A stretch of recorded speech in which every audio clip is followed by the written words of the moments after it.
Good morning. Today's Sunday. It'll be May 1st, I think, on Thursday. Mother's Day, May 11.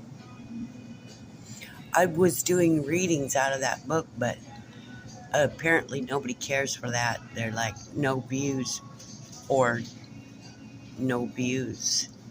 So I'll quit doing that because not getting popular, not getting views, probably not entertaining, or probably they think, this is boring. If I wanted to read the book, I'd read the book myself, right? Probably that's what they're thinking, something. But to be entertaining, everything's got to be entertaining, catch your attention. Like I put my eyeliner on, my lipstick, and I like making that dot. Some people say, what's that on your face? And I don't know, I just like it. It's a beauty mark. It's a beauty mark. Then I did a dance the other day. I posted the dance that I did a couple weeks ago, and some guy wrote, ew. Like everybody else likes it, so, and I'm definitely not ew, because I'm hot, sexy, cute, so there. But a lot of girls are. I'm certainly not the only one. A lot of girls are, and I worked in the club, a lot of cute girls, a lot of cute women, they're all women.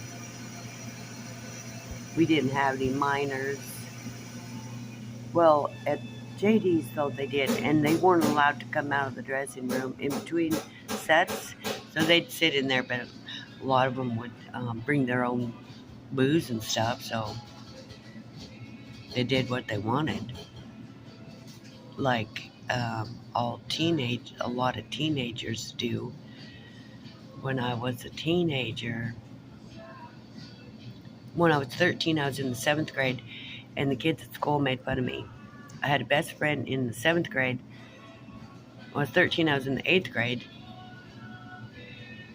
So then I must have been 12 in the 7th grade.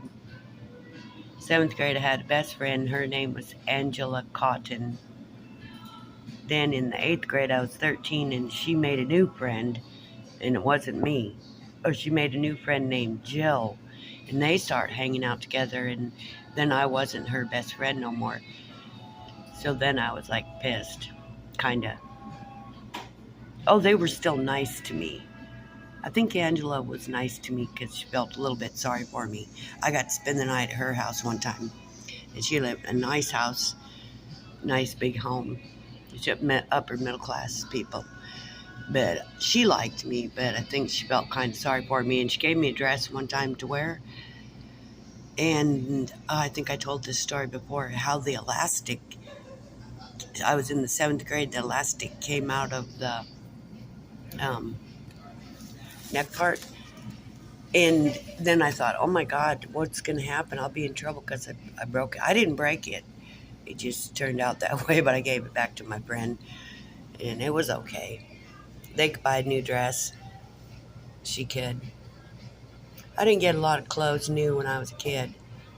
We went to the Francis Center and got free clothes for school because I was the oldest of 4 girls. We had 5 girls, 3 boys. I had an older brother, Michael, and he was a half blood Chippewa Indian. His dad was a full-blooded Chippewa Indian that my mom married him when she was only 14 because she was looking for love.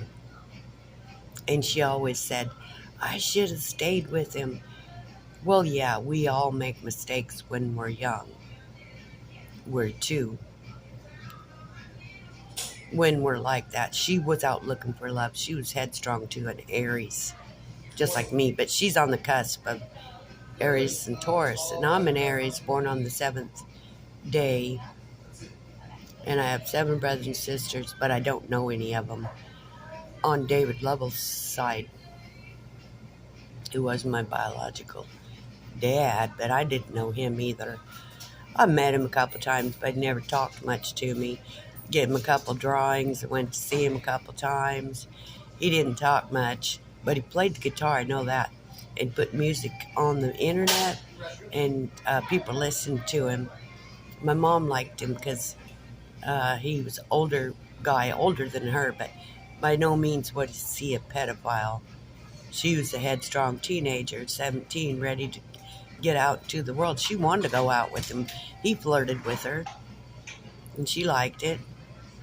So she went on a date with him, and he bought her some beer. Of course, they both drank. She was beginning of practicing alcoholic, but when she was married to my dad, Lewis, though, she didn't drink. She was a good mom. Later on, though, when she got divorced from him, because he was always leaving her stuck with all the kids, and she had to get welfare and stuff. So we was poor. We were poor. She told me that she used to say, "One day, Lewis, I'm going to leave you." And she did. So he didn't like that too much, but he was still a good guy. At the end of his life, he stayed with my sister, and she took care of him. He was my dad. He came to see me before he passed away. A couple years later, he died. Had some type of a disease that he was supposed to go to the hospital, get some operation, but he didn't want to do it. He stayed with my sister, and she took care of him. And he laid in bed. I went to see him. He could eat, and he could taste food, but mostly sweets. He could taste real good.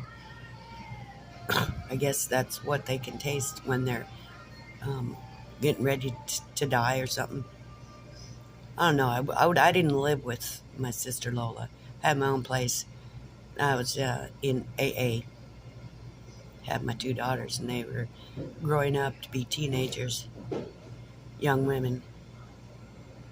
Rihanna went out, and she hooked up with Big Doug. She got pregnant, had a baby, and his name was Doug also. And even her dad's name was Doug. So there was Big Doug, Daddy Doug, and Dougie. Little Doug.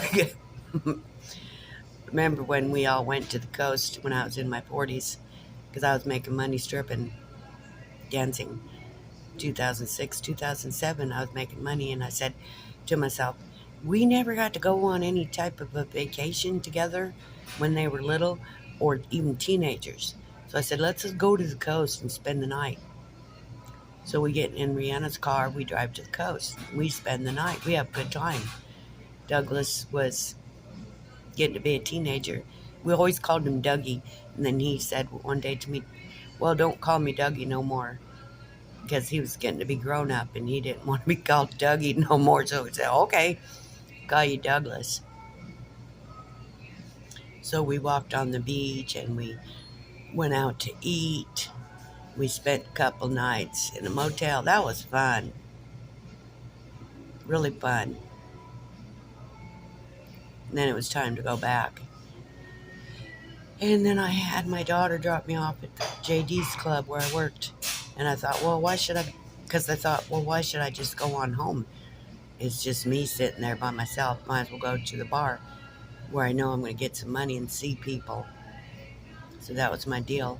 I'd get some money and see people in 2007, 2006. Then in 2007, I seen a commercial was, you can't get a job because you don't have any skills. You don't have any skills and you can't get a good job. And it was like a dialing of a phone number round and round and round. And there was a school called Cambridge College. So I went out to the school, finally talked to the gal one time. Then I didn't say much about it or sign up for anything. So I went again, but this time she talked me into signing up. I gave her $50 cash money registration fee. From then on, it was on. I still owe the money, but I could never pay it back for a medical billing and coding study that I graduated with honors and did a 30-day unpaid externship, got good marks. And I always felt like, well, maybe I can be the poster child and get the good job, because they'd always bring students back. It was a good school, though. It had a good teacher. Really good, Kelly. And they bring a girl back, and she had the good job and talk about it to us. And I thought, I was hoping, well, of course I'll get a job. Like, guess what? I didn't. None of the employers give a crap about that. You have to practically be born into that position, and it paid good money, too, man. Medical billing and coding people get, oh, God. Back then it was $19 an hour, probably $30 an hour now. Because you got to get money from the insurance company to pay for the patient, to pay the doctor, to pay the bill. You have to read the charts called abstracting charts. You have to know a lot. And we did, and I did. Thanks for listening, everybody. Have a wonderful day. May the universe bless you. May we bless the universe also.